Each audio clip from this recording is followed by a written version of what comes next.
Hey tech heads, Fina here. Today I want to take a look at 3 fascinating and relatively inexpensive electric cars that I think deserve your attention. So, do you like high performance and long range? If so, then you're sure to like at least one of these. I'll be focusing on the BYD Dolphin 60 kilowatt hour, the MG4 Extended Range, and the MG4 Electric Long Range. This video was requested by the Anderson Tuckmantle channel as a follow-up to my previous video comparing the Dolphin and the MG4, and since it's a good idea, I decided to go for it. Now, if you want to check out that previous comparison video, I'll definitely leave a link in the description, so feel free to do that once this one is over. And now, let's get into it. I'll do just a quick look at the design and dimensions because we all know these cars already. So, for both of them, I am sorry to say there is no front trunk or frunk, but what can you do? The boot space is 363 liters for the MG4 versus 345 liters for the Dolphin. And I would say both of these figures are just right for a hatchback. Now you can see the dimensions in the table next to me, and as you can see, the MG4 is 66 millimeters wider, but that's about the only dimension that is notably different. As far as design goes, I'll kind of let everyone judge for themselves. The two cars are really complete opposites. The MG4 has sharp features while the Dolphin is nicely rounded.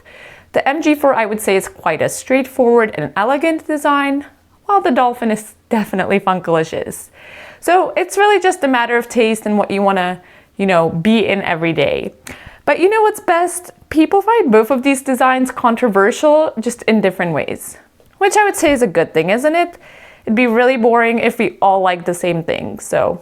Now let's have some fun and talk performance and dynamics. The biggest difference between these cars is the powertrain concept. The BYD Dolphin has an electric motor up front and front-wheel drive, while the MG4 has an electric motor in the back and rear-wheel drive. The MG4 is more agile according to users, but the Dolphin also has some nice handling characteristics, although it can't match the MG4 on principle. But I would say that both of these cars are great just for that kind of casual cruising. You can see the technical data in the table next to me. Both long-range variants have 150 kilowatt electric motors, but the most expensive MG4 Extended Range offers 180 kilowatts. Now, considering that it is 135 kilograms heavier than the MG4 Long Range, that extra power will definitely come in handy. Acceleration times are very similar for all 3 cars, with the MG4 ER being the quickest, with a great 6.5 second acceleration from 0 to 100 kilometers per hour or 0 to 62 miles per hour.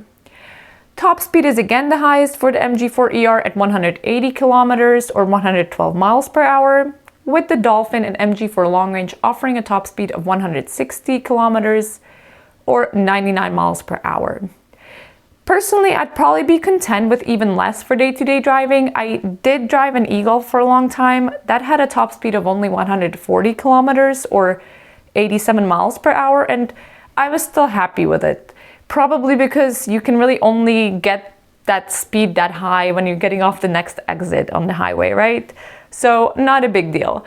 But I will say neither the MG4 nor the Dolphin offer this option, so consider carefully if you really want one of these cars.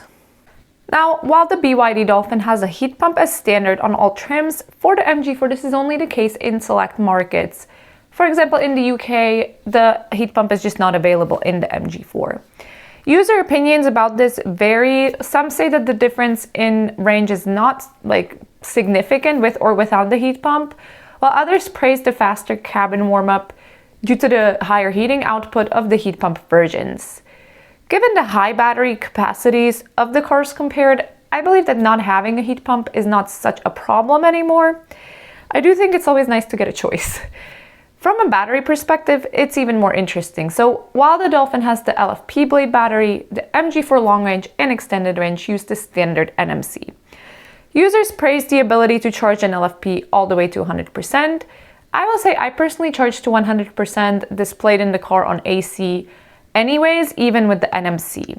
The life of current batteries is so high that I just don't want to do any saving to 80%. I don't think it's that important. And also, that's what the battery management system is for, to ensure that long battery life. I just want to use the full usable capacity. And I also think that the responsibility here should really be on the manufacturer to provide a top buffer for the battery instead of passing it on to the user. All three cars have an 11 kilowatt three-phase onboard AC charger, but they differ in DC charging. So while the Dolphin's LFP battery can be charged with a DC fast charger with a maximum output of only 88 kilowatts, the MG4 Long Range and Extended Range can do up to 140 kilowatts DC. In practice, this means charging 10 to 80% in about 40 minutes for the Dolphin, 39 minutes for the MG4 Extended Range, and 35 minutes for the MG4 Long Range. So those are very similar times, aren't they? Because it's the charging curve that matters, not the maximum DC charging power, which usually keeps just long enough to be presented in press materials anyway. All of these cars also support a V2L. It's 2.2 kilowatts in the MG4 and a great 3.3 kilowatts in the Dolphin.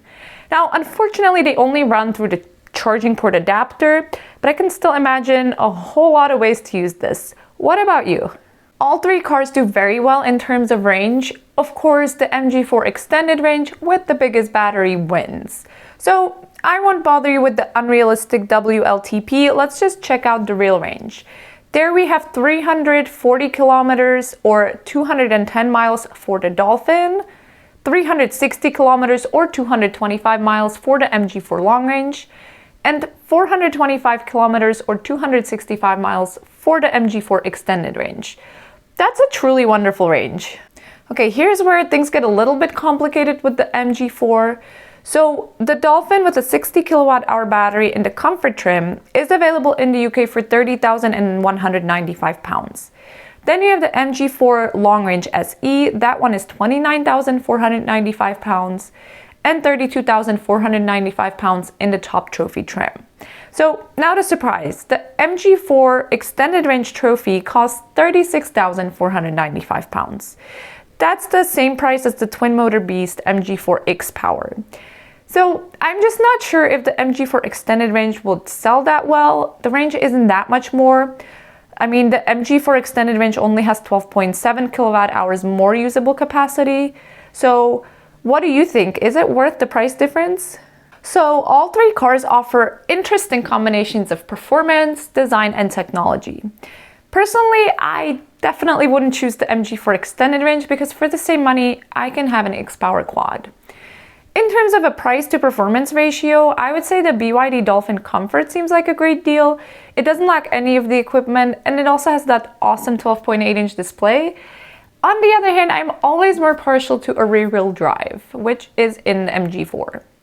In the next video, I'm going to compare the MG4 Trophy and Dolphin Comfort trim levels. So make sure to subscribe, also hit that notification bell so that you don't miss it. As always, please let me know your thoughts in the comments. I love hearing from you guys. Thank you for watching, and I'll catch you next time.